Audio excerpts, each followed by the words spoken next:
Please take permission from sir. Do we have your permission? Can we start? Yeah, please go ahead. Thank you, sir. Good afternoon and welcome to the third session on fourth day of Faculty Development Program on Green Technologies and Environmental Sustainability. I hope everybody must have recharged themselves in the lunch break.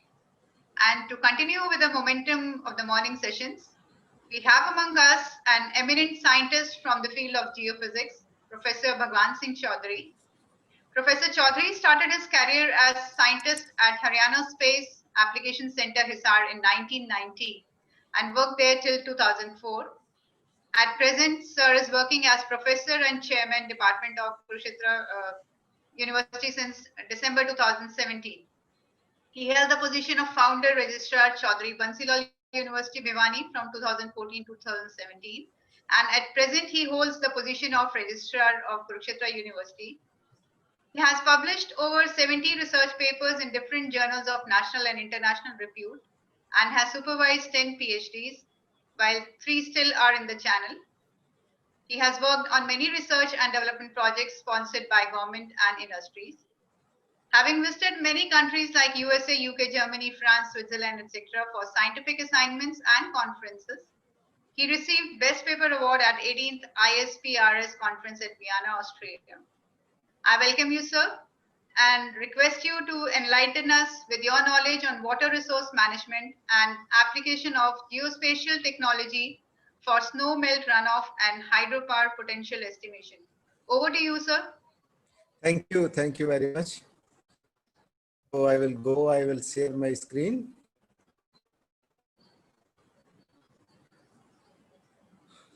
Okay, so is there in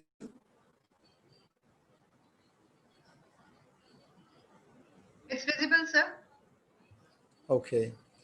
So thank you very much. Thank you for the nice words, and I'm really thankful to my friends and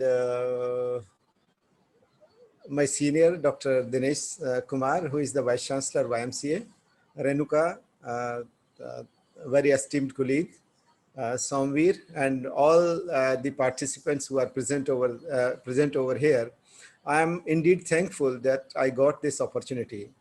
And when we are talking about green technologies, I was just pondering upon when I was discussing with Renuka that when we are talking about the green technologies, because I'm working in this area of geospatial technology, so naturally one thing comes to my mind is that can we explore something on the applications of geospatial technology when we are talking about the green technologies. So one of the researchers, he carried out her work under my supervision, Dr. Rakesh Kaur.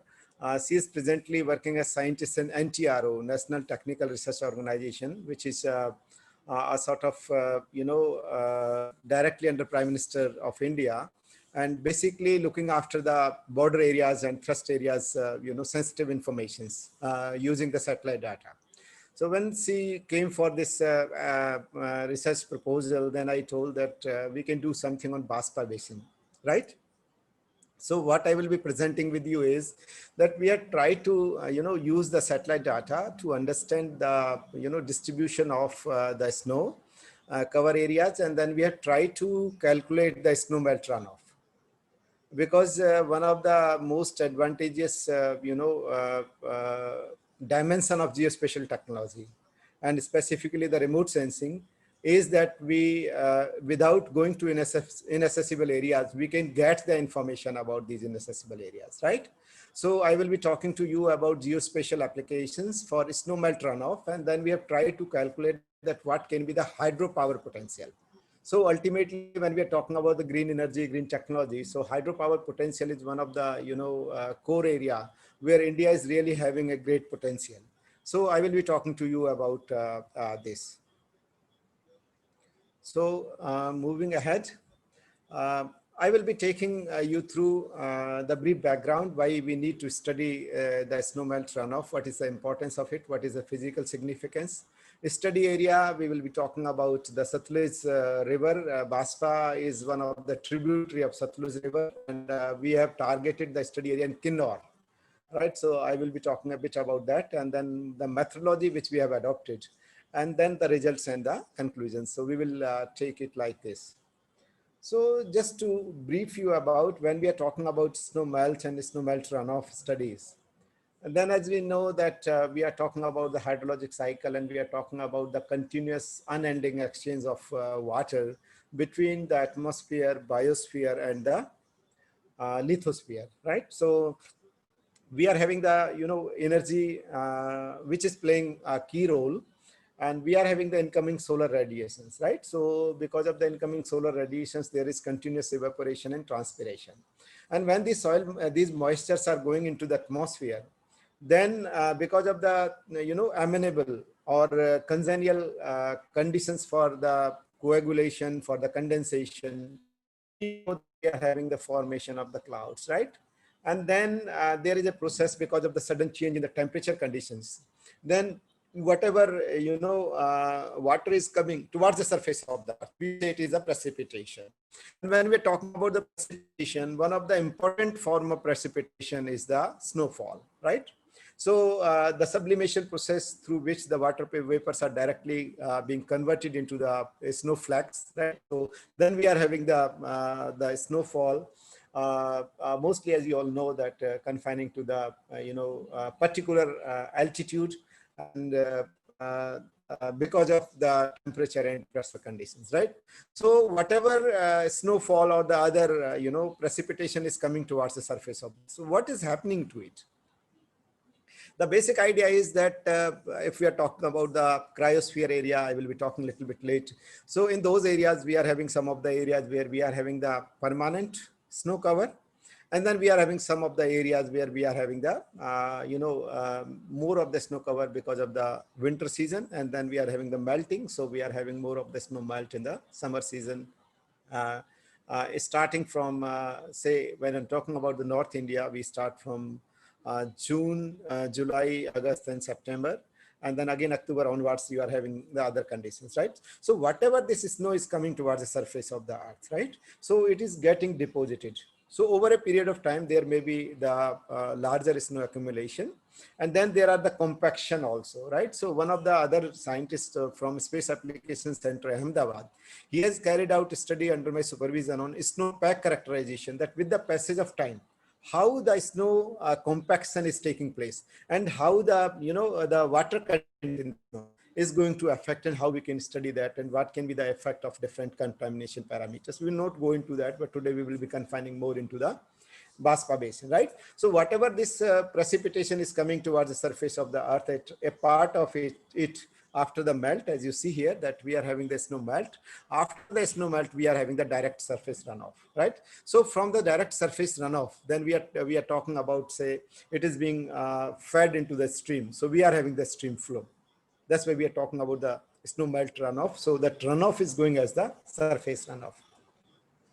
And what happens to the other, that when it is getting melted, then we are having the, unsaturated soil column, which is there below the surface, right? So what is happening, that some portion of it is going to the subsurface, right? And when it is going to the subsurface, then naturally it is becoming the part of the unsaturated zone first. And then we say that we are having the saturated zone, right? So as you all know, that water table is the upper surface of the saturated zone, right? So we are having this, some of the water is going as the groundwater storage or groundwater recharge, right? And then this groundwater recharge may result into the base flow, right? जो आपका stream है, जो stream generate हो रहा है, stream के अंदर दोनों तरह के आपके फ्लो हो सकते हैं. एक आपका बेस फ्लो हो सकता है जो ग्राउंड वाटर का एक पोर्शन है, और दूसरा आपका सरफेस फ्लो हो सकता है जिसको हम सरफेस रन ऑफ बोलते हैं, डायरेक्ट सरफेस रन ऑफ बोलते हैं, right? So we can have these two components, right? So we can really understand, we can ponder upon that when we are talking about the importance of the snow melt, the understanding of the cryosphere, why it is becoming so important, because our perennial rivers, right, the rivers which are fed from the glaciated region, the discharge in the perennial rivers is being affected by the snow melt, right? And these are the areas, the glaciated areas are those areas where the accessibility is very limited, right? So then the remote sensing based observations, specifically the satellite based observations, comes to our rescue, and then we can get the information about the extent of the snow cover when we are talking about the different months and different seasons, and then over a period of years, right? So we can have the temporal studies, right? So that helps us in understanding the overall behavior of the glaciated region, and then how it is melting over different seasons. So that is our basic interest. And you all might be knowing that when we are talking about the climate change, when we are talking about the water security, these are one of the areas which needs continuous attention. When we are talking about the melting of the snow, we are talking about the methane emissions. When we are talking about the melting of the snow, on the other side, we are talking about that we are getting the water in the perennial rivers, right?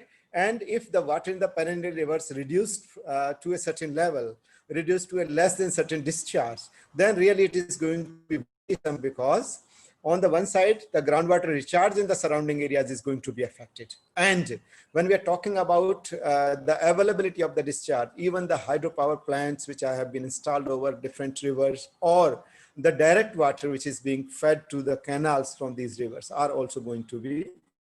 That is, in my opinion, one of the prime importance which folks is that we must continuously think about, study about, ponder upon about this cryosphere. So just a brief background. I mean, you all are, Ranuka, am I audible, or is there some issue? Yes, sir, you are audible. Thank you, thank you. So when we're talking about this, the background, you all know that snow is highly variable and very important at surface cover, not only from the point of the availability of snow, but also from the point of albedo, the amount of light, amount of the, solar radiations which are being reflected, right? So over 30% of the, Earth's land surface, I'm talking about the 30% of the land surface, that is covered by snow. And out of this 30%, 10% is permanently under the glaciers, right? So again, the snowbound Himalayan ranges play a very, very important role in the water resource management of various basins in the northern states. When we are talking about India, we are confining about the northern states, and you can even go to the northeastern states, right? So there we are having more of the presence of the snow, right? And one of the very important aspect of this studying the snow cover is that we are able to understand or calculate the rate of melt, the snow melt. So at what rate the snow is melting. And on the other side, we are able to understand the flood forecasting because of its importance towards the agriculture and hydropower potential generation. So in सारी चीजों से आप देख सकते हो कि how important the study of snow cover is, right? So, and ultimately, when we are talking about the country level, we are talking about the water security, right? So that is the ultimate objective of us. And when we are talking about the hydropower potential, definitely when we're talking at the country level, so it is going to, make the country self-reliant, or the growing energy needs can be one of the alternatives for that. So I was talking about cryosphere, right? So as the name indicates, cryo, it's has been, derived from Greek word cryos, K-R-I-O-S, right? Cryos means cold. So the cold sphere, the area where we are having cold conditions, right? So, and as you know that when we're talking about the temperate region, when we're talking about the polar region, say northern pole or the southern pole, and talking about the, higher altitudes, we are talking about the cold zone or cold area, right? So this is basically the snow cover and the sea ice, right? So the cryosphere is having the snow cover, sea ice, and freshwater ice, for example, the frozen lakes or the rivers, right? So these are the major sheets. Then we talk about the ice sheets and the glaciers, right? And the temperatures on the Earth's surface generally decreases with the increasing distance from the equator. So as I was talking to you about the temperate or the polar region, we are having more of the, this is more of the high altitude phenomena, right? So when we're talking about the cryosphere, it is the high altitude, high latitude as well as high altitude, right? So when you're talking about height, so high altitude and high latitude phenomena, right? So when we're talking about the cryosphere, why it is so important? Because cryosphere interacts with the human and natural environment, both in the positive as well as the negative ways, locally and regionally. And when we're talking about the global scale, it represents an important part of the Earth climate system, right? So as you all know that when we're talking about the melting of the glaciers, when I'm talking about the, global warming, talking about the climate change, then if the snow cover is going to change, we are having the, the change in the area under the snow cover. It is not only going to affect the, the albedo, the amount of light reflected, but also we are going to talk about the water which is coming from there, right? So we are talking about sea level rise and all those things, not only from the snow melts, from the polar region, but also we are talking about the, the icebergs or the snow which is present in the sea in the higher latitudes, right? So that is why it is becoming much more important that we must study the cryosphere, right? So when we are talking about the remote sensing, because of the remoteness, right? Remote sensing from remote, acquiring, gathering information from a distance. We are having the areas, we are having the phenomenon, we are having the surface features which are not in direct contact with the sensors which are present over there, right? So we are having sensors either in the air or in the space, right? So it is becoming important, or we require it, because we cannot really go to these areas because of the adverse or harsh conditions in these areas. So when I talk about the cryosphere studies, you can say 1960 onwards, we are having the studies, we find the studies related to cryosphere. And as you know that 1972, first satellite-based observations in the form of Landsat 1 came into the existence. And then from then onwards, we are having the studies related to the snow cover and snow melt runoff. So when we talk about the global distribution, right? So when I'm talking about the global distribution, then I'm talking about that we are having about snow and ice cover 91% in the Antarctic region. जब पूरी repository की बात करते हैं, हम पूरे area की बात करते हैं, तो अंटार्कटिका के अंदर आपका 91% है, ग्रीनलैंड में आपका 8% है, और जो माउंटेनियस एरिया हैं, हम हिमालयाज को मान के चलते हैं reservoir, right? So but we are having only 1% of the total repository of the world snow, or the world cryosphere, you can say in other words, right? So the flow in the rivers is attributed, when I'm talking about rivers here, I'm talking about the glaciated rivers, I'm talking about the perennial rivers, right? So it is being attributed to the snow, ice, and the precipitation. And the extent of the glaciarized basins, when I'm talking about the Indus, Ganges, and Brahmaputra basin, then you can see that there are about 5,243 glaciers, and the total area is 37,959 square kilometers, right? So we are having the very large area under the these areas. And when I'm talking about the Bhagirathi basin, you can see that about 755 square kilometers, or about 10% of the area of the total basin is glaciarized, where we are having the presence of the glaciers. And this is about 238 glaciers are there. So when I'm talking about, some of my colleagues might be from different disciplines. So when I'm talking about the snow melt runoff studies from the geospatial technology perspective, so what do we mean by geospatial technology, right? So you all might be here, but just to give, I will take just 2-3 minutes so that we can move further. It's a combination, it's a synergy between 4 different techniques. One is the remote sensing. Second is GIS, Geographical Information System, which is now being, almost modified to Geographical Information Science, GI science. We're moving from system to science. because you are having so many variables, so many parameters, so many complexities which are involved in it, and you are going ahead with a lot of innovations, lot of new, you can say, initiatives which are coming in this direction. And then because we want to understand any phenomena, we are having the global positioning system. Now India is having its own IRNSS, Indian Regional Navigation Satellite System, right? So the previously Navistar GPS controlled by United States of America, now we are will be moving slowly to Indian Regional Navigation Satellite System.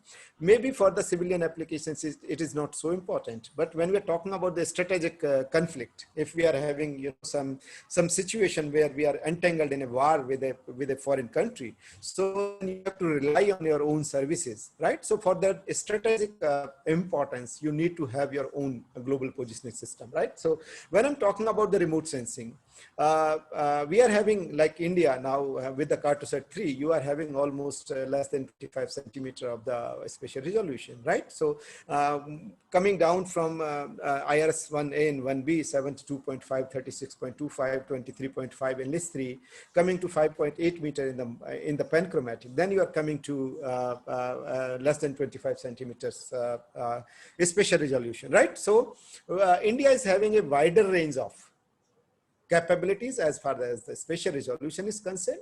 I have prepared a number of maps. मुझे slope map बना लिया मैंने, अलग अलग seasons का snow covered map बना लिया, उसके बाद मैंने उसका स्लोप आस्पेक्ट मैप बना लिया, क्योंकि जो इनकमिंग सोलर रेडिएशन से those are going to affect your sunshine days in a particular area, and the melt is also going to be affected, right? तो आपने बहुत सारे maps बना लिए, अलग अलग thematic layers आपके पास available हैं. Now you want to study these together, right? You want to make certain complex queries, not simply like what lies here, where lies this. Not only that, from one layer I need this class, from second I need this class, from third layer I need this class. So if you are having a number of layers which are available over there, right? So you want to identify, you want to, you know, identify the area which meets the specific conditions, right? So for that purpose you need GIS, right? And when I'm talking about the GIS, if we are not sure about the locational content, so GPS, Global Positioning System, IRNSS, these are helping us in understanding the actual location. So locational accuracy is very, very important in geospatial studies, right? So there is a saying in computer science that garbage in, garbage out, right? GIGO. So if our input data is not correct, is erroneous, then we cannot really talk about the output data, right? So we have to be very, very sure. We have to be very, very convinced about the location which is available over there. When I have prepared a number of maps, we have prepared such a project, we have prepared certain derivative maps, we want to share it with the implementing agency, or we are having some of the project partners abroad or in some other universities, so we want to share it in a real time, then information and communication technology comes handy.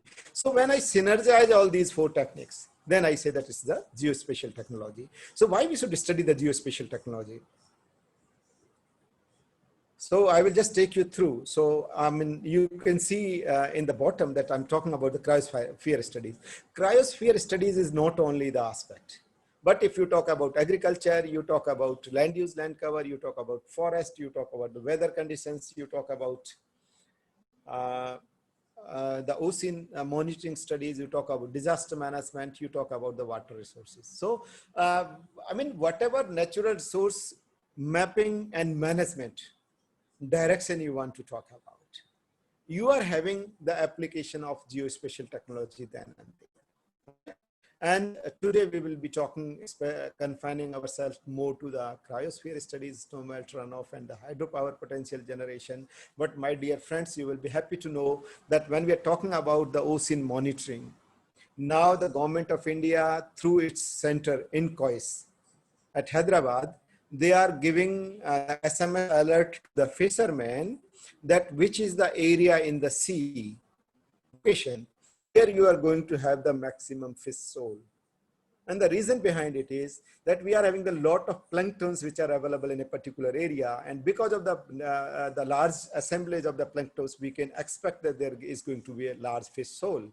So the harvesting, the fishing will be easier. The farmer, the fisherman can go and they can collect the fishes in a quick time, and then they can come back, right? So these type of, real-time SMS alerts are there. So the geospatial technology in India is really going to, is really becoming more and more society friendly, more and more application friendly. Similarly, when we are talking about the crop forecast modeling. Like we are having a particular crop which is trending, and before the harvesting of that crop, if I am able to understand that how much is going to be the area under a particular type of the, for Haryana or northern India, when we are talking about Punjab, Haryana, and Western UP, we know that wheat is one of the very, very important aspects. And the government of India wants to be sure that if I know in advance, about 2 months in advance, that how much is going to be the yield this time. So they can, in advance, if I'm going to have more, then what are the agencies where I can export it? If we are having less, that what are the, what can be the possible importers, so that we are able to avoid the last time price fluctuations, all those things, right? So, I mean, we are having different areas in which you are having the applications of the geospatial technology. So you all know about the Sustainable Development Goals. I think many of the previous speakers and the presenters might have also talked about it.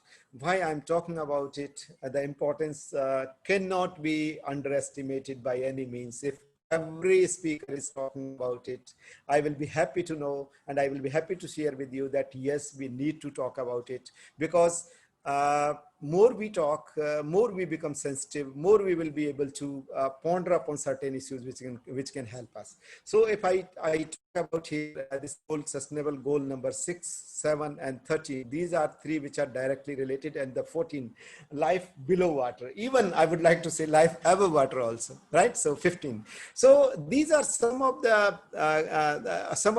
sustainable development goals which are directly related to the usage of water in one form or the other, right? So when I'm talking about 2030, I know that these are very ambitious goals, talking about no poverty, talking about zero hunger, talking about, clean water and sanitation, gender equality. I mean, you talk of any issue. I know that these, as of now, even when we are having 10 years down the line, we at times think that these are just crazy. Right? Can we really think of having a society, having a globe which is having no poverty, which is having zero hunger? But you might be knowing that UNDP and the United Nations organization, in partnership with a number of countries, they are trying their level best that we must make our globe more hospitable. We must move in a direction where we can really talk about sustainability. We can really worry about the future generations which are coming, right? When we talk about these type of the issue, then you cannot really underestimate the importance of the cryosphere and the green energies which are present over there. So I will quickly take you through the study which we have carried out. So the objectives of this study were basically determination of the area altitude distribution. Area altitude, up to how much altitude, how much area is under snow, right? It is very important parameter when I'm talking about the retreat, that how much snow has retreat over a period of time. And then the second important objective is the snow cover mapping of Baspa Basin. Baspa Basin, Himachal Pradesh, right? So I'm talking about we are talking about the Indian Himalayas, and you know that we have used the satellite data, Indian remote sensing satellite data. And then we will be talking about the snowline altitude, and then using the remote sensing GIS technology, we have segmented the snowline altitude in different seasons, different months.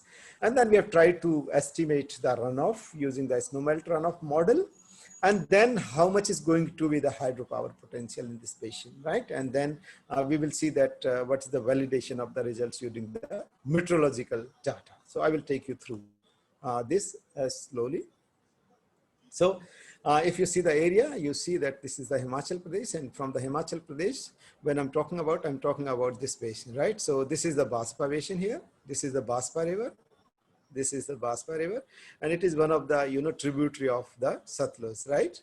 So you are talking about all these white areas, which I am sure you will be able to see the cursor. And these are the areas which are snow covered white you see. And I'm talking about this area when I'm talking about this basin, Baspa Basin, right? So we will be talking about the Baspa Basin.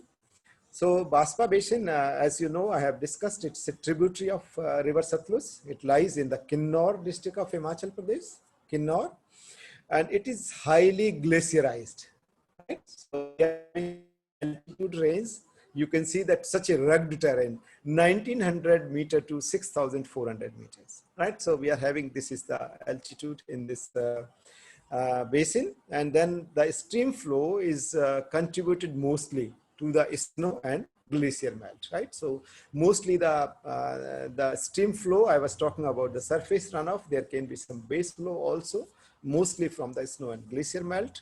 And then the basin is very, very important from the socio-economic condition point of view. Why so? That there are many hydroelectric power projects which are being planned. Some of these have already been installed and some are in the pipeline.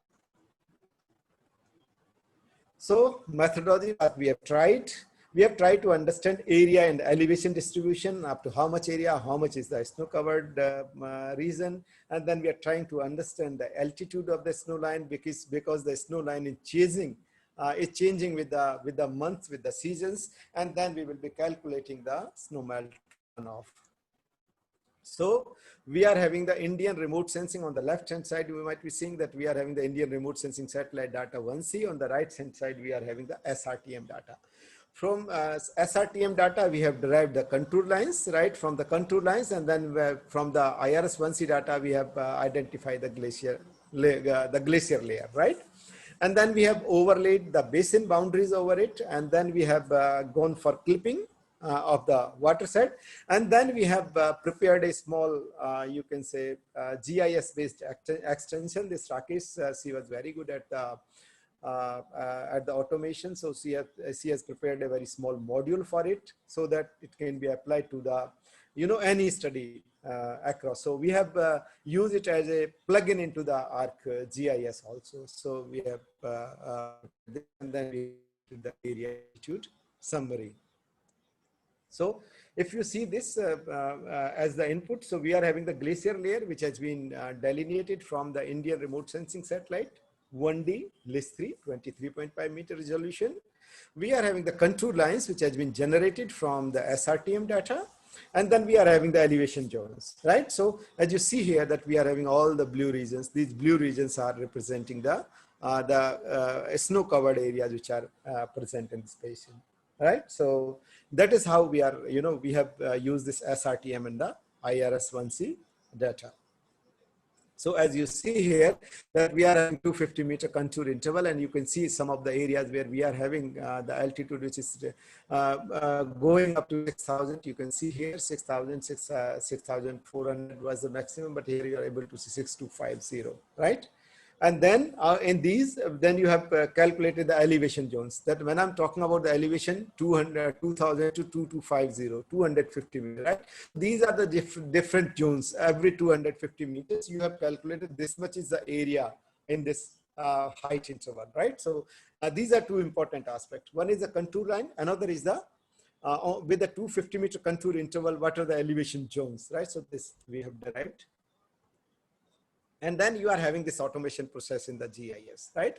Where on the left-hand side, you are seeing this ARC tool box, where you are having the 3D analyst. Many of my colleagues who are dealing with the ARC GIS are comfortable. For others, it might be a little bit new, right? So here we have gone for add extension, area altitude distribution in the analysis tool, right?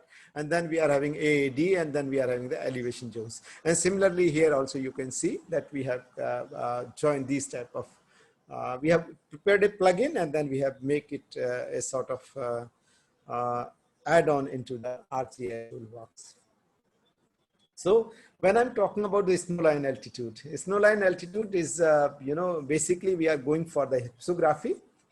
We are having a curve under which how much is at at a particular elevation, how much is the area of the watershed under this height, right? So those type of hypsography we have calculated, and then we have delineated the snow cover extent, and then we have tried to understand the snowline determination by using the hypsography and the snow cover. So we are, I will be just showing you that in different sub-watershed, what are the conditions of the snow cover and all those things. So what is the formula when I'm talking about the snow cover extent? The snow cover extent, we have used the normalized difference snow index, NDSI. NDVI, you all are familiar about normalized difference vegetation index, IR minus R upon IR plus R.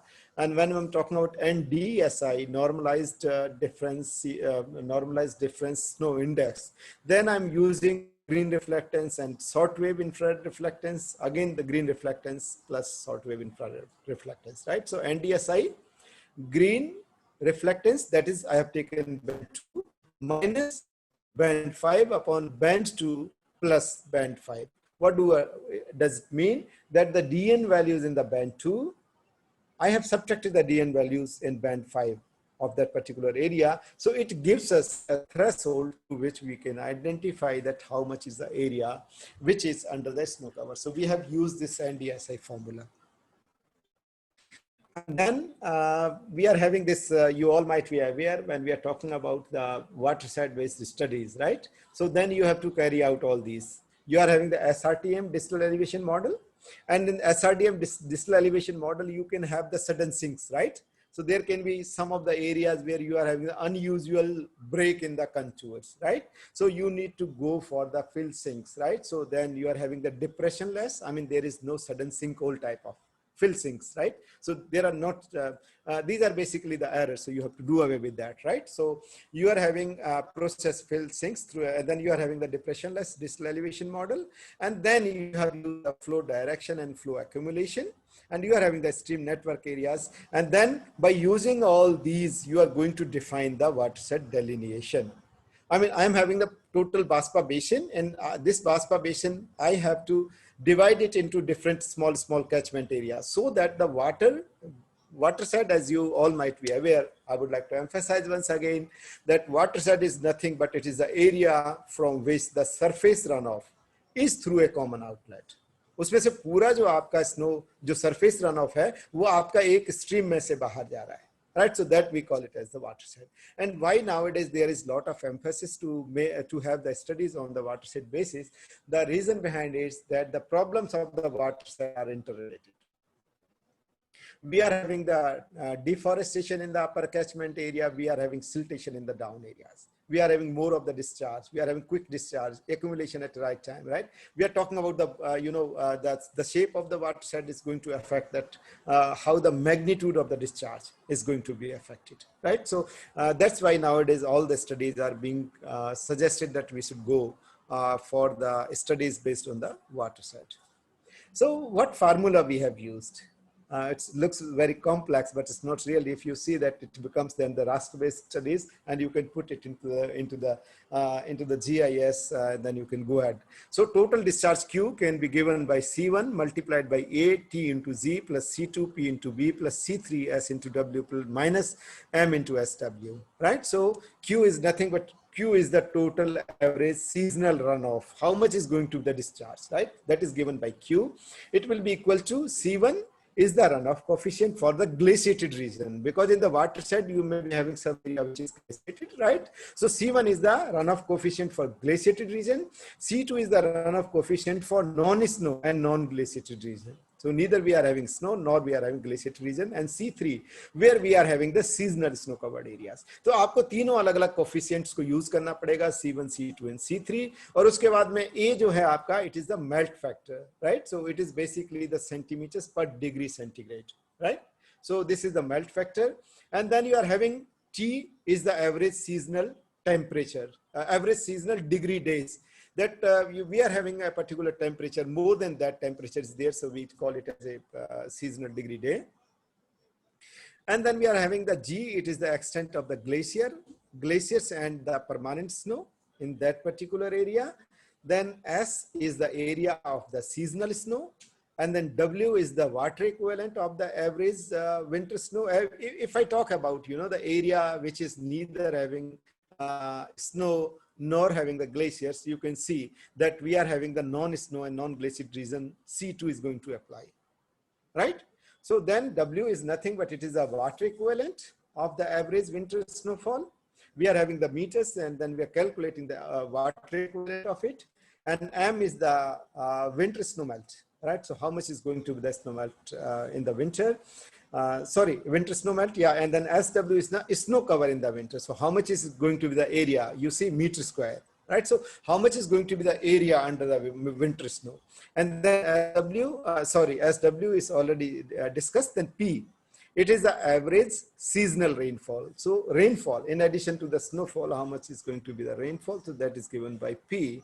And when I'm talking about B, B is the basin area without snow / glacier cover. So we are having some of the areas, as you have seen, that where we are not having the snow or the glacier areas, right? So by using this formula, if you use this formula in all the sub watersheds, जो पूरी basin थी हमने उसको number of watersheds में divide कर लिया और हर एक watershed के लिए हमने ये कैलकुलेशन की और कैलकुलेशन करने के बाद में हमें उसमें से जो मेल्ट रन ऑफ है उसका पता लगा.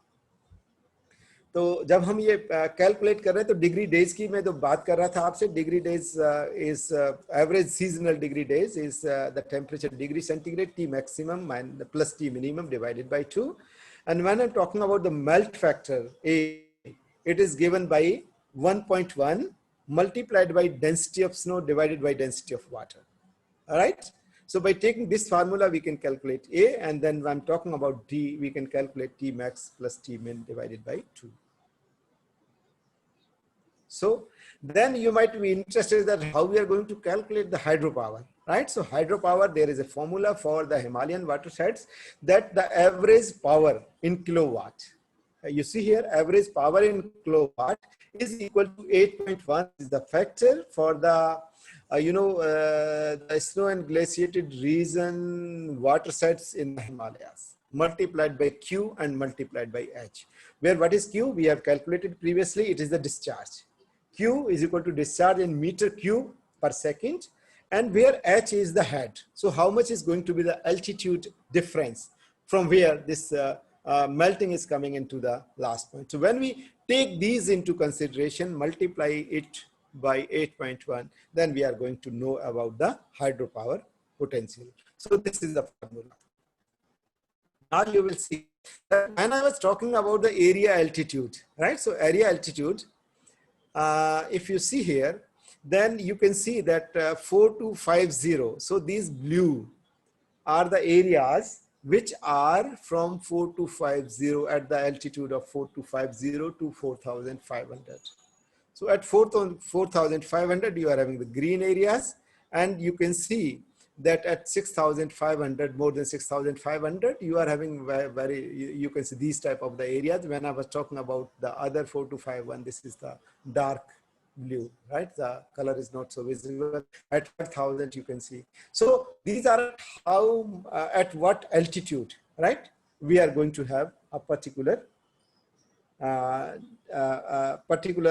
distribution, right? So these way we can understand.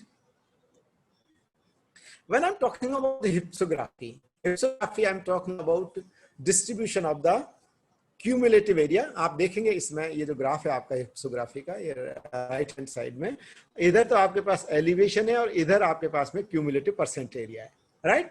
सो यहाँ पे आपका एलिवेशन पे जब मैं बात करता हूँ आपसे करीब ये देखो 2800 के आसपास और बल्कि 3100 के आसपास, तो आपका 10% एरिया ऐसा है जो 3100 के नीचे नीचे है ना?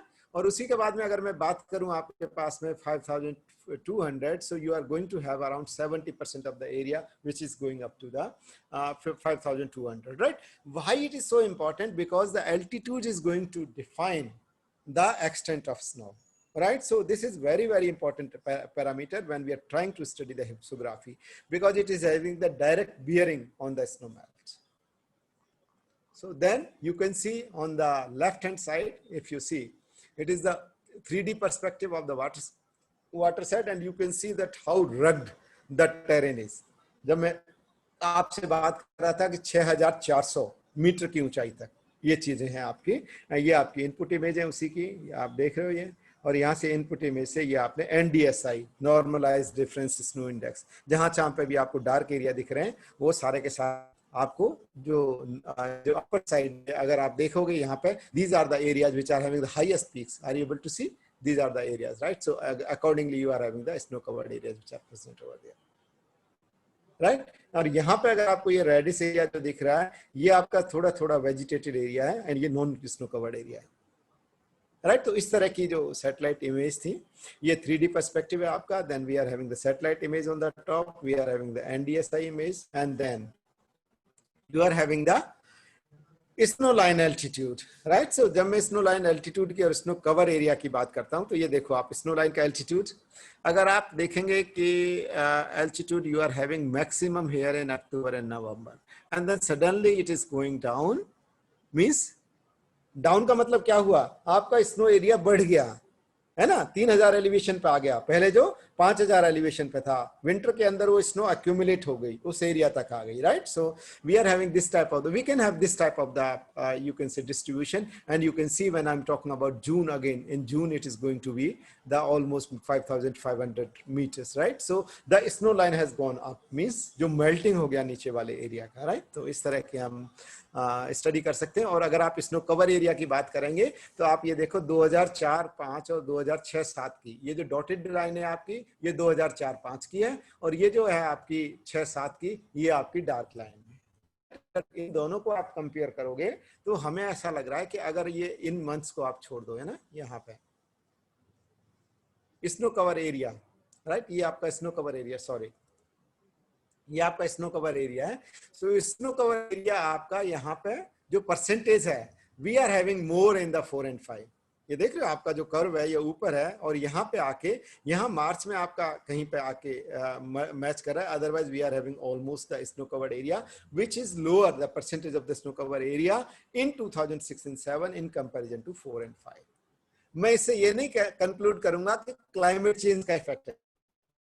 There may be changes, you know, आपके ग्लोबल सर्कुलेशन मॉडल्स होते हैं, उनमें कुछ ग्लोबल फिनोमेना है जो आपके एक्यूमुलेशन को अफेक्ट करते हैं. Because these 2 years or 3 years is not the study over which we can talk about the climate change, right? But I just wanted to emphasize, just wanted to show you that here in this study also we are able to see that in 2004 and 5 we were having more area even during the time of the winter. Even it is coming to June, even we are having more snow covered area than when we are talking about 6 and 7, right? So this is another side of the story.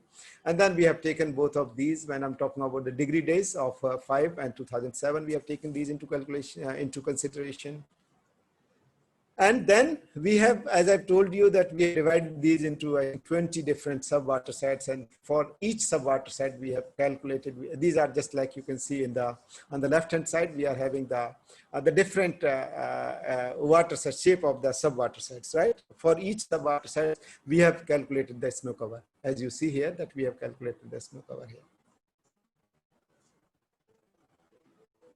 तो total आपके, sorry, it was 24 water sets. तो water set number 0 to water set number 23. तो अगर यहाँ पे देखोगे आपने, हमने पूरा उसका बेसिन एरिया आपको डिफाइन किया हुआ है कि कितना बेसिन एरिया स्क्वायर किलोमीटर्स के अंदर, ग्लेशियर्स कितने अवेलेबल हैं उसके अंदर, ये सारे का सारा आपने यहीं से पता किया. I am sorry, where, please move here, there is some problem, I am not able to resolve it. Please move this window away. How to move this window away? It has gone. Okay, sorry. So there was some window was looking over there, right? So I am able to see it. यहाँ पे आपने कितना square kilometre area एक particular sub watershed के अंदर, कितने number of glaciers हैं, right? And then how much is the glacier area under that particular, and what is the altitude in this particular sub watershed. तो ये सारे की सारी टेबल आपको बनाई हुई है. may not be so important for you.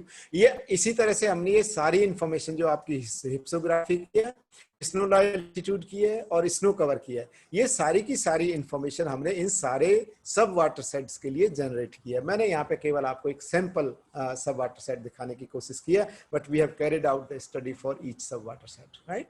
और उसके बाद में फिर हमने ये अलग अलग जो पैरामीटर्स थे उनको कैलकुलेट किया. जब हम आपसे बात कर रहे थे, जो फॉर्मूला के अंदर हमने यूज किया था विंटर 6-7 के लिए, समर 6-7 के लिए, ऑटम 6-7 के लिए, इसी तरह से 4-5 के लिए हमने तैयार किए थे. और दोनों के बेसिस बेसिस पे फिर हमने अलग अलग सब वाटरशेड के लिए ये स्टडी की थी. It's extensive study. I am just showing you the sample study out of it.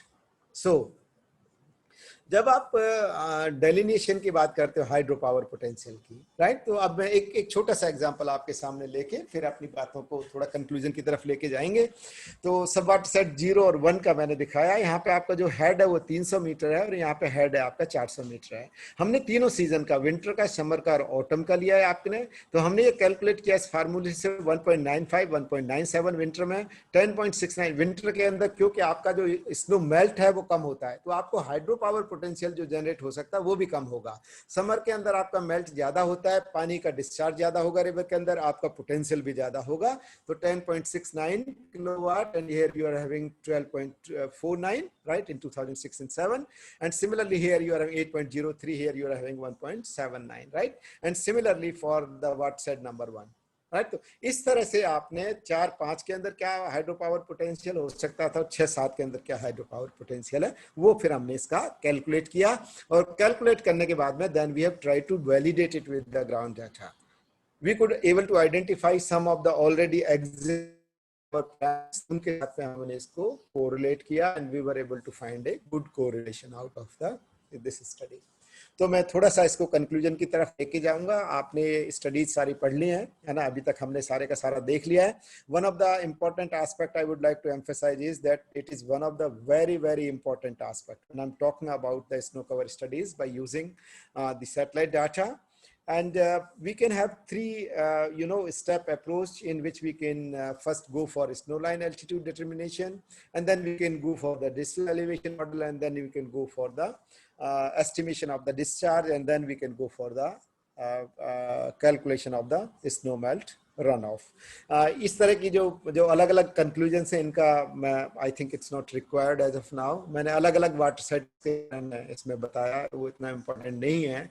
जो मेन बात मैं आपको एम्फसाइज करना चाहूंगा वो ये है कि hydro power potential varies with the season, right. So we have to be very sure when I'm suggesting yes we can go for a hydro power plant installation, then I have to be very sure about that what is coming out as the minimum in the winter time, but that may not be economical, right. So we may have certain hydropower plants which can operate in the summer season. तो इस तरह का आपको एक मतलब trade off आपको लेना पड़ेगा. और in the end I would like to say एक थोड़ा सा मैं आपको क्विकली दिखाऊंगा कुछ स्लाइड्स भागीरथी ग्लेशियर की भी, बट वो इतनी ज्यादा वो नहीं होंगी. Just for showing you, one of my colleague from NIH, he has carried out some studies, so I will show you that also. So but as of now I would like to emphasize that geospatial is one of the very important technology through which we can really understand the behavior of the cryosphere, and which can really help us in understanding its interaction with the human beings in the positive and the negative side, right. So just it's a visual, don't bother much. So this is one of the area of the Bhagirathi base. You can see that how much is these snow covered areas in this basin. So you can see that some of the area which is vegetated, some of the area which is under snow cover. You can identify the dry snow and the wet snow.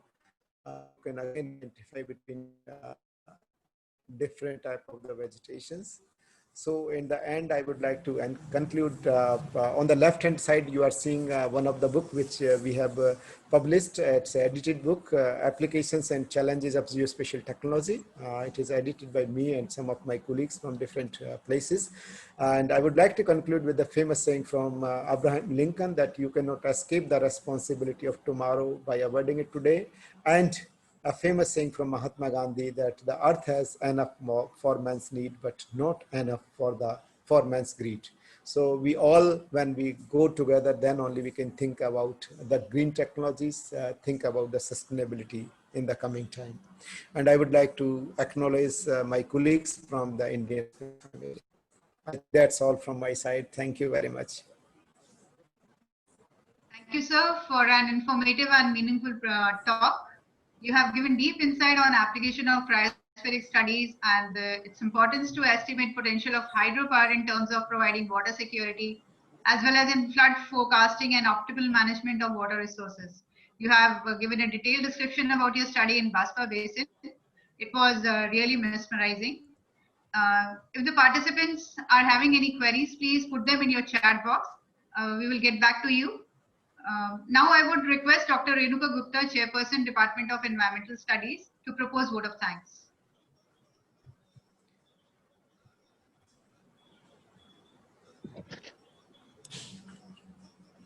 So I express my deep sense of gratitude and profuse thanks to Professor Bhagwan Singh Chaudhary sir for your esteemed presence in the faculty development program.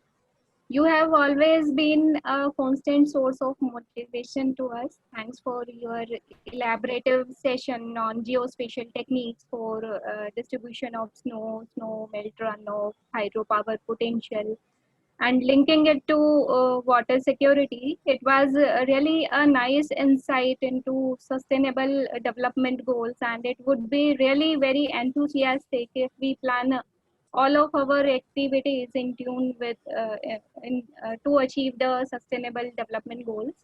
The way you explained the topic is exemplary, and I hope the participants would have been benefited from the knowledge you shared.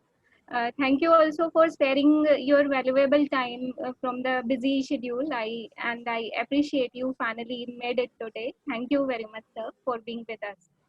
Thank you. Thanks a lot, Renuka, and I'm sorry if I'm not able to reply some of my colleagues' questions.